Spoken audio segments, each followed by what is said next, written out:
On this next segment, I had to travel all the way to Muskegon, Michigan, a place where I had never been. But I've always been curious about going to Muskegon because there they had a Hackley Hospital, Hackley Museum, Hackley Bank, Hackley Stadium, Hackley everything all day long, all named after Charles Hackley. And I've always been wondering, who is this Charles Hackley? And, what did he do that was so magnificent in Muskegon? This next lady who we're going to talk with, her name is Dawn Willi. She works in the Hackley Mansion, which is now a museum, and she shared some very interesting, enthusiastic comments about Charles Hackley, and we'll listen to her. Speaking with Dawn Willi. Dawn, where exactly are we here in Muskegon? We are at the Hackley and Hume Historic Site, pretty much the center of Muskegon.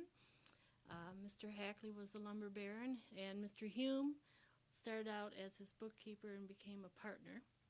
And they purchased the last 3 empty lots in Muskegon in 1886 and started their homes, shared an architect and all of the workers. Took 2 years. And by 1889, both families were in their homes side by side. And they were very important to Muskegon's economic growth. They kept the city going long after the lumbering era had died out, helped form the first Chamber of Commerce and so on. So. Let me ask you now, who exactly was this Charles Hackley? What did he do that was so noteworthy? Okay. When he came here, he was 17. He had $7 in his pocket. I'm sorry, he was 19. He had $7 in his pocket. By the time he died at the age of 68, he was worth $12 million. And that was in 1905. So you could add a considerable amount, many more zeros on the end of that in today's market value. Of the $12 million that he had earned in his lifetime, $6 million he funneled back to the city of Muskegon in endowments and trust funds and out-and-out gifts. So he basically built Muskegon. He wanted Muskegon to be more than just a lumber town. He wanted a future. He wanted education for all the students, all the children in Muskegon.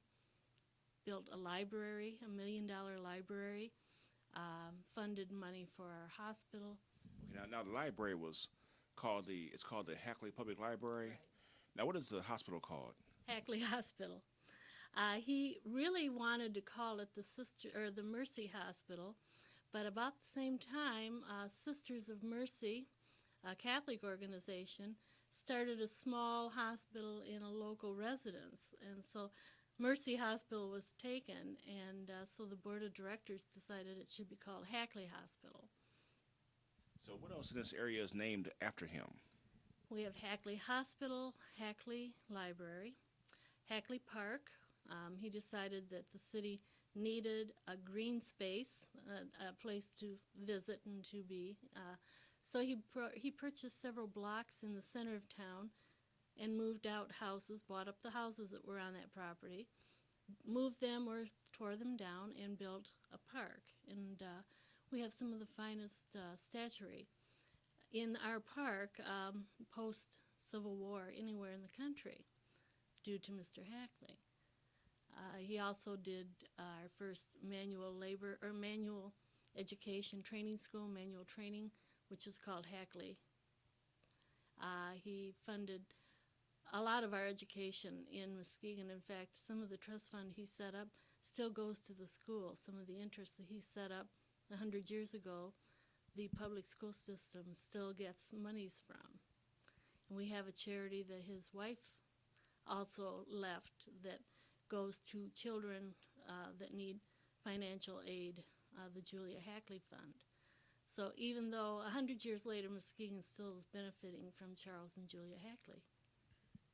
And I know that back in the 40s, when my father was running track, and they would come through Muskegon, and he would tell his classmates that the stadium was named after him because his name was Charles Hackley.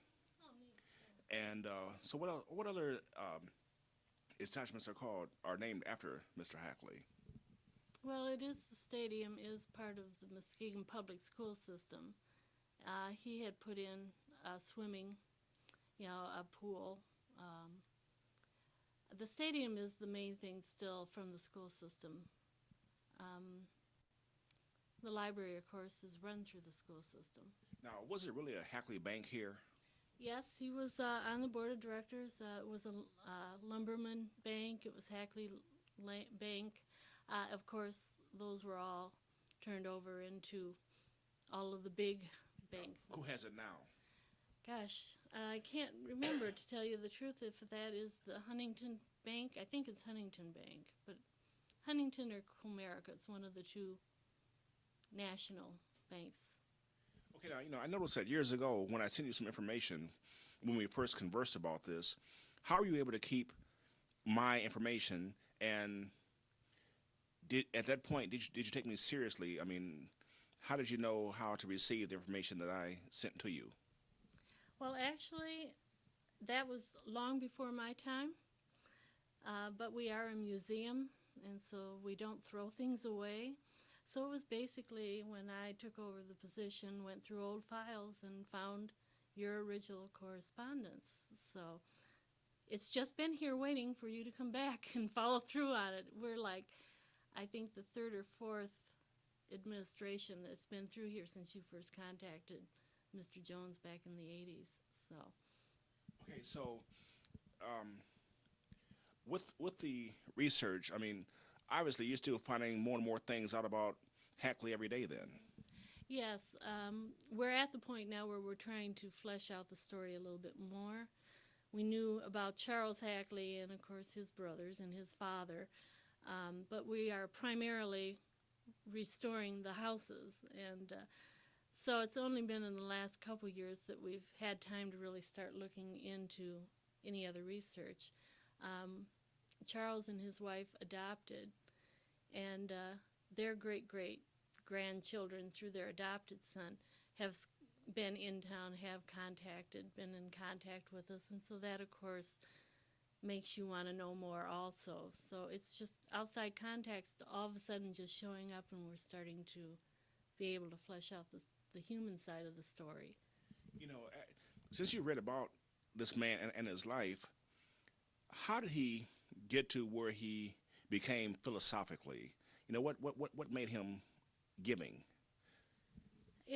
Well, of course, it's always up to the reader, the researcher, to interpret what they're reading. I know that Mr. Hackley's father went through bankruptcy twice, and so he knew the poor side of life, and I'm sure that influenced him to not be poor if he could help it. He also was a great believer in Carnegie. He read all about Andrew Carnegie, Andrew. The philosophy that it's a sin to die wealthy, and that was a statement that he mentioned in various speeches that he totally agreed. He felt that if you were well off enough, if you were lucky enough to become wealthy, it was your obligation to make sure that others were able to benefit from that, rather than dying with $12 million and leaving it to his family to distribute. He wanted to see that it was distributed the way he would like to see it, and kind of not really make you do it the way he wanted, but he'd like to have a little hand in it, make sure that the money actually did go to the good causes that he wanted. You know, in one of the books I read about him, there was a passage, and I never did really know what it meant, when it said that he kept saying that he believed in passing it along. Are you familiar with that statement? It's called pass it along, and I didn't know really what that meant. I imagine it meant basically to share the wealth a little bit.